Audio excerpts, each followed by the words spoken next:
All right, let's dive right into this explainer. Today, we're unpacking the Nike AI investment memo to ask a massive $46 billion question. Is the world's greatest sports brand actually a good investment right now?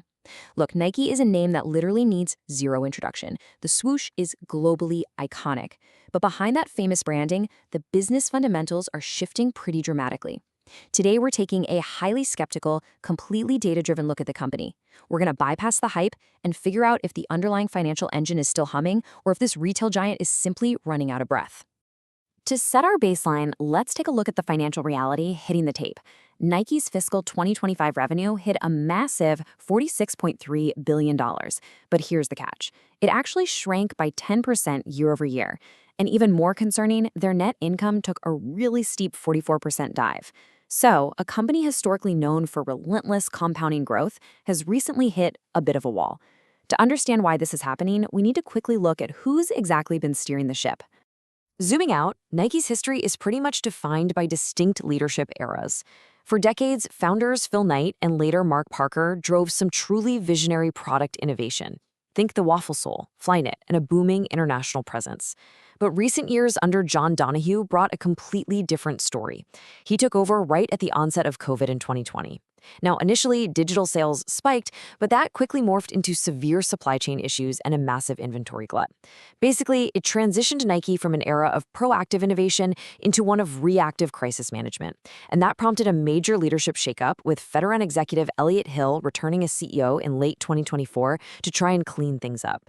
To figure out if Hill can actually pull this off, we have to separate the shiny exterior from what's really under the hood. Management has often leaned into some overstated narratives, namely that Nike has impenetrable brand loyalty and just unstoppable direct-to-consumer dominance. But, the empirical realities tell a totally different story. The truth is, consumer switching costs are virtually zero. The brand is culturally dominant, absolutely, but when inflation bites, consumers can and do easily switch to other shoe brands. We're also seeing their highly touted digital sales actually shrinking in recent quarters. A major part of this reality check is the massive channel shift happening right now. For the last several years, Nike pushed a huge direct-to-consumer dream, purposely cutting out wholesale partners to own the customer relationship. But looking at this fiscal 2025 revenue mix, wholesale still carries the load at roughly 60%, with Nike Direct trailing around 40%.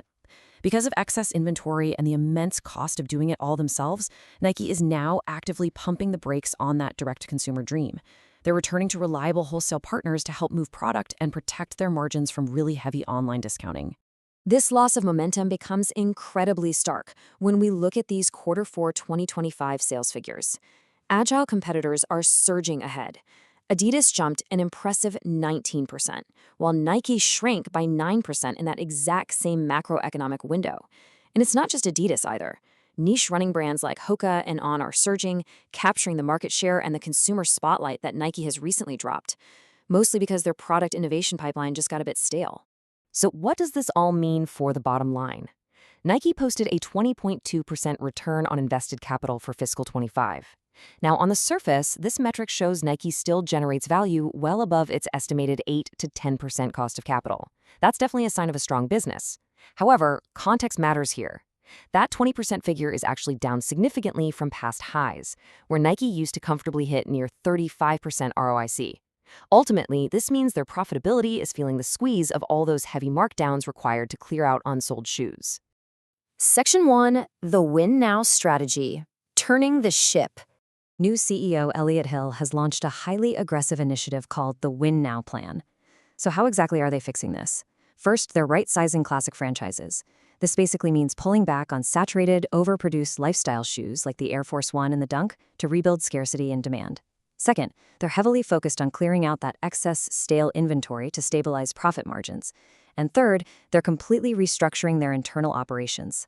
They are ditching broader categories and reorganizing teams purely by sport, a true sport offense designed to get them back to their performance athletic roots. But even a turnaround plan this aggressive faces some steep uphill battles. The memo identifies 3 primary failure scenarios. The first is an economic downturn, pushing consumers into trading down. With high inflation, budget-conscious shoppers might just opt for cheaper alternatives, which obviously hurts Nike's premium pricing. Second is competitive disruption. If Nike's retooled products don't instantly win people back, those niche brands like Hoka and On will just keep stealing market share. Finally, operational missteps. If Nike suffers another supply chain hiccup or overestimates demand yet again, the recovery will just stall out. Furthermore, we really have to look at how they're spending their cash while trying to navigate all this. The board has authorized a massive $18 billion share buyback program, with over $12 billion of that already spent by late 2025. Now, while buying back stock is very friendly to shareholders, skeptics have to wonder about the opportunity cost. With leadership committing this much capital to financial engineering, wouldn't those funds be way better spent on the heavy R&D needed to spark their next big product innovation wave? Section 2, the Road Test Investment Verdict. Looking at this management scorecard, the grading is definitely mixed. We see their strategic vision as fair. The theories are sound, but they've been highly reactive to the market rather than predicting it. Operational execution ranks fair to weak, which directly reflects those severe inventory overshoots and product lags we talked about. However, their adaptability is actually strong.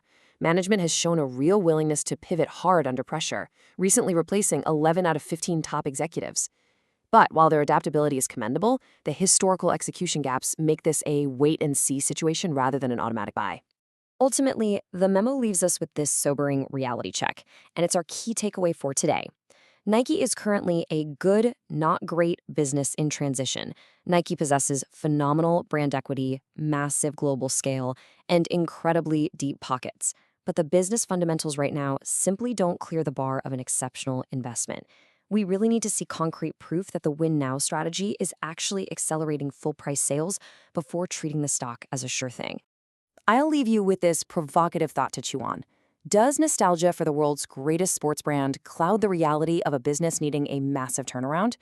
When you look at Nike today, are you investing in the invincible swish of the past or the very real, highly challenging turnaround of the present?